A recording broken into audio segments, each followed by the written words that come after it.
Ayu dan Riko adalah pasangan muda yang tengah mempersiapkan hari bahagia mereka. Setelah bertahun-tahun menjalin hubungan, mereka akhirnya memutuskan untuk menikah. Semua rencana berjalan dengan baik, hingga satu hari naas menghancurkan segalanya. Kisah ini bukan hanya tentang cinta, tapi juga tragedi yang menggetarkan hati. Semua nama, lokasi, dan tempat kejadian, semua disamarkan demi kenyamanan kita bersama. Pagi itu, cahaya matahari menyelinap di sela-sela tirai kamar. Ayu berdiri di depan cermin, menyisir rambutnya yang panjang sambil sesekali melirik ke arah jam dinding. Di ruang tamu, Riko sedang memeriksa berkas-berkas penting yang akan mereka bawa. Ayu, ayo cepat. Kita harus berangkat sekarang, jangan sampai terlambat, seru Riko dari ruang tamu dengan nada setengah bercanda. Iya mas, sebentar lagi, jawab Ayu sambil bergegas keluar kamar dengan map berisi dokumen di tangan. Wajahnya berseri-seri, terlihat jelas rasa bahagia bercampur gugup. Riko memandangi Ayu sejenak lalu tersenyum. Cantik sekali calon istriku hari ini. Apa tidak terlalu berlebihan untuk pergi ke pengadilan? Katanya sambil mengedipkan mata. Ayu tersipu dan menepuk pelan lengan Riko. Ah mas, jangan bercanda. Ini hari penting bagi kita. Jadi aku harus tampil rapi. Setelah memastikan semua dokumen lengkap, mereka keluar rumah. Motor tua Riko sudah siap di halaman. Riko mengenakan helm, kemudian membantu Ayu memakai helmnya. Pegangan yang erat ya, jalanan mungkin ramai pagi ini, ujar Riko sambil menyalakan motor. Ayu mengangguk. Iya mas, aku percaya sama kamu. Motor mulai melaju pelan meninggalkan rumah. Mereka yang sederhana. Di sepanjang jalan, obrolan kecil mengisi perjalanan.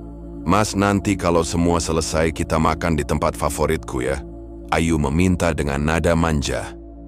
Tentu, asalkan traktirnya kamu. Tabungan menikah harus dijaga. Canda Riko sambil tertawa. Ayu ikut tertawa, meski angin pagi yang dingin mulai menusuk kulit.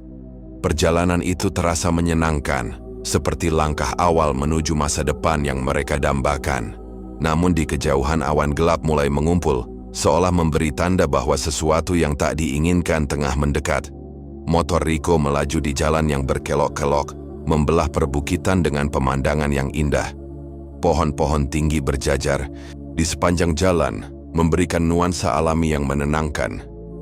Ayu memandang keluar, menikmati setiap detik perjalanan sambil memeluk pinggang Riko.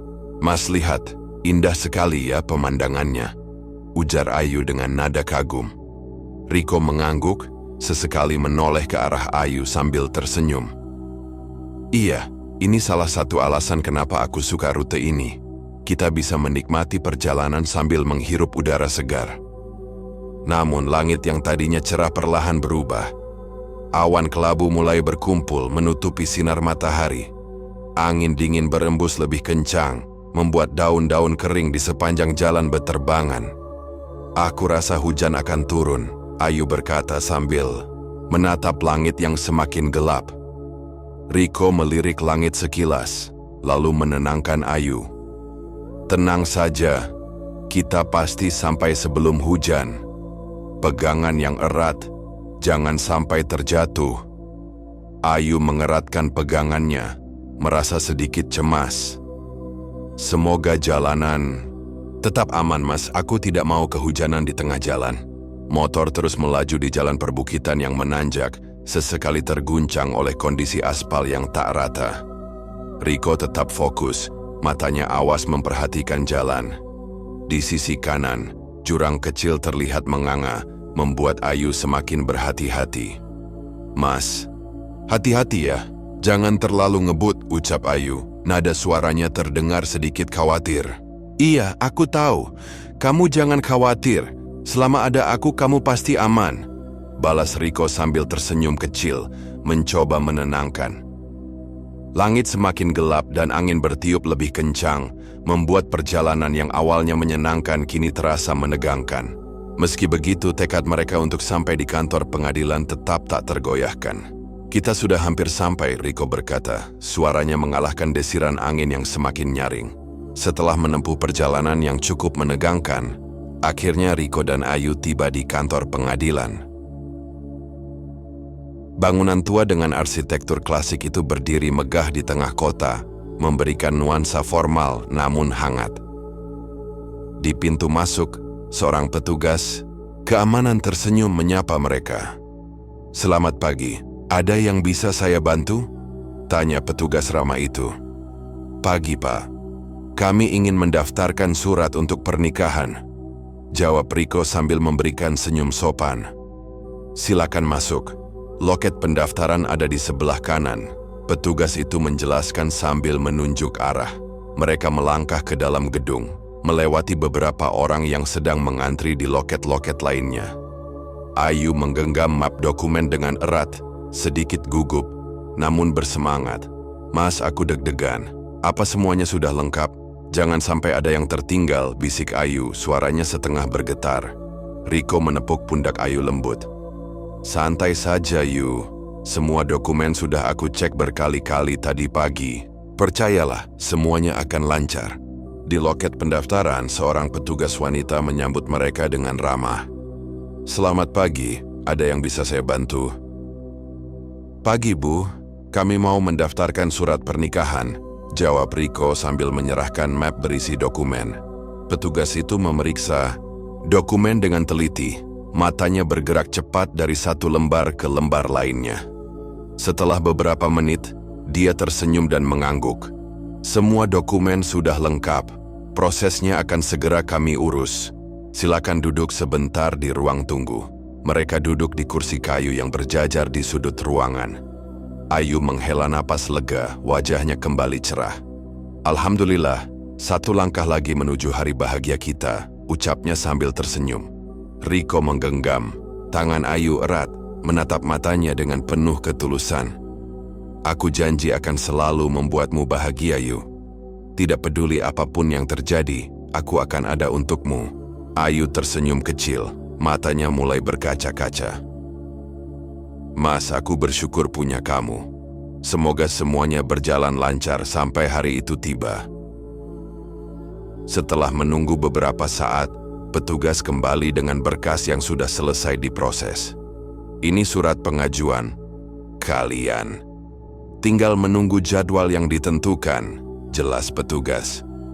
"Terima kasih banyak, Bu," kata Ayu dan Riko hampir bersamaan.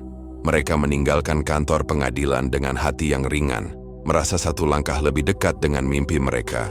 Di luar, langit yang semula kelabu mulai menunjukkan tanda-tanda hujan, memberi isyarat akan tantangan baru yang menanti. Akhirnya mereka pulang dengan hati yang lega. Di tengah perjalanan yang berliku, mendadak hujan turun dan disertai angin, namun tidak terlalu kencang. "Yuh, tadi jas hujan dibawa enggak? Aku taruh di atas TV," kata Riko. "Ya enggak lah, Mas. Kamu enggak bilang kok," jawab Ayu. "Aduh, ya udahlah, kita cari aman dulu untuk meneduh." Hujan semakin deras dan lebat, angin pun bertiup sangat kencang, memberikan suasana jadi menegang. Di tengah jalan perbukitan ada sebuah kafe kecil. Akhirnya mereka pun meneduh di sebuah kafe. Di dalam kafe kecil itu, aroma kopi yang baru diseduh menguar, menciptakan suasana hangat yang kontras dengan dinginnya hujan di luar. Beberapa orang yang juga berteduh terlihat mengobrol pelan, mencoba mengabaikan suara gemuruh petir yang menggelegar di luar jendela. Ayu duduk di sudut ruangan, memeluk kedua lengannya untuk menghangatkan diri. Matanya sesekali melirik keluar memandangi hujan yang semakin deras. "Mas, kalau hujan terus begini, bagaimana kita pulang?" "Aku khawatir jalanannya semakin licin," ujarnya dengan nada cemas. Riko, yang duduk di depannya sambil menyeruput kopi, mencoba menenangkan Ayu. "Sabar dulu, Yu. Kita tunggu sebentar lagi. Kalau hujan tidak reda juga kita coba pelan-pelan menerobos. Tidak apa-apa basah, asal hati-hati." Ayu menghela napas masih terlihat ragu. "Tapi Mas, hujannya deras sekali, anginnya juga kencang. Aku takut kalau ada petir." Riko meraih tangan Ayu di atas meja, menggenggamnya dengan erat. "Aku paham kamu khawatir, tapi kita tidak bisa selamanya. menunggu di sini. Kalau tidak reda dalam setengah jam, kita putuskan langkah selanjutnya. Waktu terus berlalu, namun hujan tak menunjukkan tanda-tanda akan berhenti. Petir sesekali menyambar, membuat suasana semakin mencekam. Beberapa pengunjung, kafe yang tadinya santai mulai gelisah, terlihat dari tatapan mereka yang terus mengarah keluar. Masapa kita tidak sebaiknya tetap di sini sampai hujan benar-benar berhenti? Tanya Ayu, suaranya hampir berbisik. Riko mengangguk pelan. Kita lihat kondisi lagi sebentar, Yu.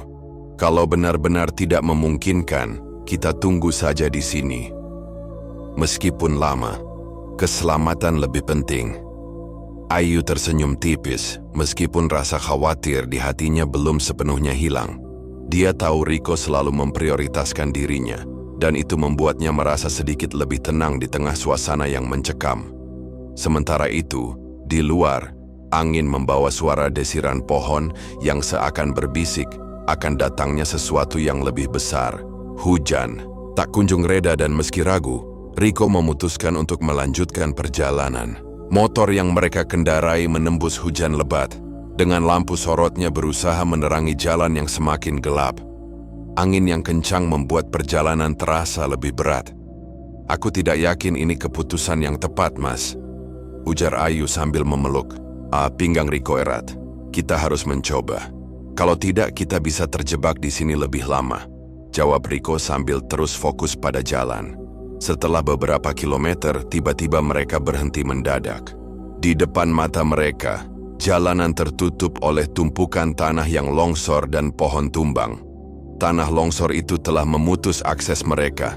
Masya Allah, jalanan tertutup sepenuhnya. Ayu berseru, matanya melebar melihat kondisi itu. Riko mengamati sekeliling dengan cemas. Waduh, ini sih nggak bisa lewat, Yu. Kita kembali ke kafe lagi saja, Yu. Setidaknya di sana kita bisa berteduh. Mereka memutar arah menembus hujan deras yang semakin menggila. Namun saat hampir sampai di kafe, suara ledakan keras tiba-tiba menggema. Riko menghentikan motornya secara refleks. Astaghfirullahalazim. Apa itu, Mas? Ayu bertanya dengan nada panik. Suaranya hampir tenggelam oleh gemuruh hujan dan petir. Belum sempat mereka mencerna apa yang terjadi, tanah di sekitar mereka mulai berguncang hebat. Suara gemuruh yang menyerupai ribuan langkah kaki mendekat, disertai dengan bayangan besar yang terlihat mengancam di kejauhan. Tahan, Ayu, pegang aku erat-erat. Riko berteriak sambil menarik Ayu turun dari motor. Longsor besar melanda dengan kekuatan dahsyat, menghempaskan apa saja yang ada di jalurnya. Dari kejauhan, mereka bisa melihat kafe tempat mereka berteduh tadi hancur dalam sekejap, disapu bersih oleh tanah dan batu yang meluncur deras. Jeritan orang-orang dari dalam kafe terdengar memilukan sebelum akhirnya tenggelam dalam suara gemuruh. Ayu, lari ke tempat yang lebih tinggi, seru Riko, menarik tangan Ayu dengan kuat. Keduanya berlari dengan napas tersengal, mencoba menjauh dari jalur longsor. Hujan yang tak berhenti dan lumpur yang licin membuat langkah mereka semakin berat. Ayu menangis ketakutan, sementara Riko terus menggenggam tangannya dengan erat, berusaha melindungi satu-satunya orang yang paling berarti dalam hidupnya. Namun, bencana itu belum selesai. Di kejauhan, terdengar suara gemuruh lain, tanda bahwa longsor susulan mungkin akan segera terjadi. Mereka ikut terbawa oleh longsoran itu. Mereka menghindari bebatuan dan pepohonan yang ingin menerjang mereka dengan membabi buta. Riko dan Ayu terus berlari, menghindari longsor yang menggulung apa saja di belakang mereka. Napas mereka terengah-engah, tubuh basah kuyup oleh hujan. Namun tangan mereka tetap saling menggenggam erat, seolah nyawa mereka bergantung pada pegangan itu. Tanah longsor itu berhenti, namun derasnya air masih mengalir cepat bercampur dengan lumpur. Mas, aku lelah. Ayu terisak. Kakinya hampir menyerah melawan medan yang licin beserta air bercampur lumpur. Riko menghentikan langkahnya sejenak, memeluk Ayu erat untuk menenangkannya. Kita harus terus jalan, Yu. Lihat, ada rumah di depan. Kita berlindung di sana, oke? Ayu mengangguk lemah. Bersama-sama, mereka menuju rumah kayu sederhana yang terlihat masih berdiri kokoh di tengah derasnya hujan. Pintu diketuk dengan tergesa, dan seorang pria paruh baya membukakan pintu. Wajahnya dipenuhi kekhawatiran. "Masuk cepat, banjirnya makin parah," seru pria itu sambil mempersilakan mereka masuk. Di dalam, sudah ada beberapa orang yang juga mencari perlindungan. Mereka semua tampak cemas, berkumpul di dekat perapian kecil untuk menghangatkan diri. "Terima kasih, Pak," ucap Riko sambil membantu Ayu duduk di salah satu sudut ruangan. "Kami tadi terkena longsor di jalan, Pak." Pria itu mengangguk pelan. "Sudah banyak yang jadi korban. Hujan deras ini bikin tanah di perbukitan gak stabil. Kita cuma bisa berdoa supaya selamat." Ayu menunduk menggigil dalam pelukan Riko. "Mas, aku takut. Semua ini terasa seperti mimpi buruk." Riko menggenggam tangan Ayu, menatap matanya penuh keyakinan. "Aku nggak akan biarkan apapun terjadi padamu, Yu. Kita akan melewati ini bersama." Hujan deras yang terus mengguyur membuat suasana semakin mencekam. Di dalam rumah yang mulai berderak akibat tekanan tanah, ketakutan terpancar jelas di wajah semua orang. Riko dan Ayu saling menggenggam erat, seolah itu menjadi satu-satunya harapan mereka untuk bertahan. "Aku nggak bisa, Mas. Aku takut sekali," bisik Ayu dengan suara parau. "Kamu harus kuat, Yu. Kita pasti selamat," jawab Riko, meskipun hatinya juga dipenuhi kekhawatiran.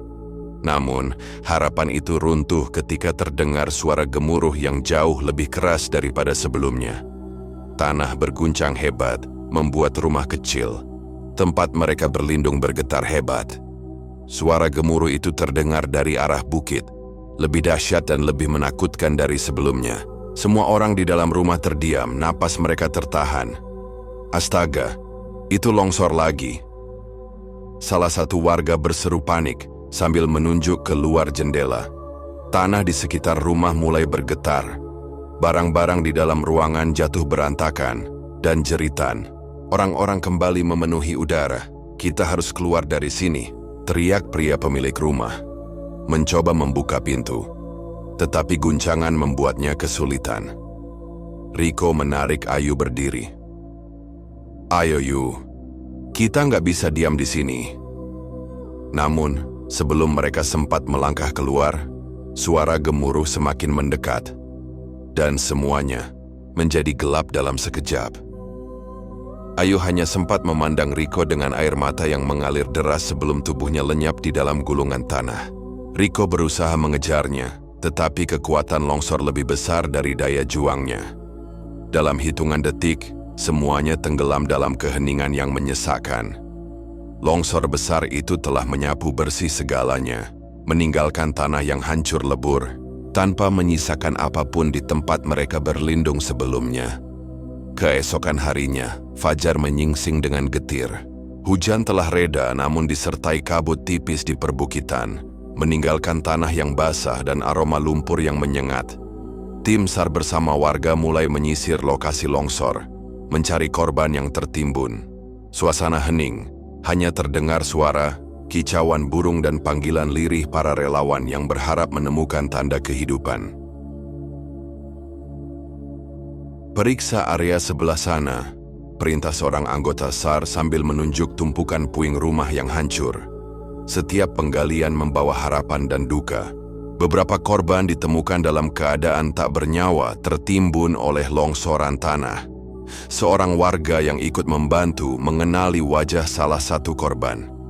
"Ini ada di sini," ucap suara petugas dengan suara bergetar. Sejenak, semua terdiam. Ternyata, itu Riko. Tubuh Riko terbujur kaku, wajahnya tertutup lumpur, tetapi masih menunjukkan sisa perjuangan. Tangannya yang kaku menggenggam sesuatu, seperti masih mencoba mempertahankan sesuatu yang tak terlihat. "Kasihan sekali, Mas Riko. Padahal beberapa hari lagi dia akan menikah," tanya seorang warga yang mengenali pemuda itu. Pencarian terus berlanjut. hingga menemukan beberapa mayat yang terperangkap oleh tanah longsor itu hingga hari berganti malam. Namun, tidak ada nama Ayu di sana. Tim SAR memutuskan untuk melanjutkan pencarian keesokan harinya.